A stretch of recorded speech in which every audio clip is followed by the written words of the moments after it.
خبر شامل کرتے ہیں راولپنڈی سے بیورو چیف فاسٹ نیوز سردار تنویر خان کی تفصیلات کے مطابق تھانہ سول لائن پولیس کی جانب سے ہوٹل دی مال میں رات کے آخری پہر پولیس چھاپے کے دوران کرایہ داری ایکٹ کے تحت گرفتار کیے گئے 10 ملزمان کو جوڈیشل مجسٹریٹ دفعہ 30 نے پہلی ہی سماعت کے دوران مقدمے سے ڈسچارج کرتے ہوئے رہا کرنے کا حکم دے دیا۔ متاثرین نے انکشاف کیا کہ ہوٹل سے برآمد ہونے اور تھانے تک جانے والی شراب کی ٹرے کا کوئی ذکر نہیں۔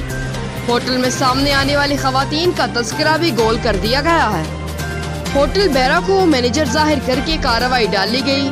ہوٹل کاؤنٹر پر موجود ملازم جو اندراج کا ذمہ دار تھا اس کو حراست میں ہی نہیں لیا گیا۔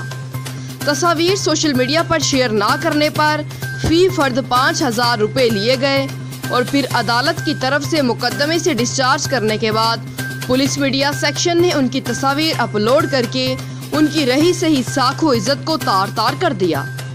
گزشتہ روز حفیظ الرحمان، ممتاز شاہ، محمد حفیظ، اظہر محمود، عثمان غنی، احسن عباس، احسان محمود وغیرہ نے صحافیوں سے گفتگو کرتے ہوئے کہا، ہمارے ساتھ بڑے مجرموں جیسا سلوک کیا گیا ہے۔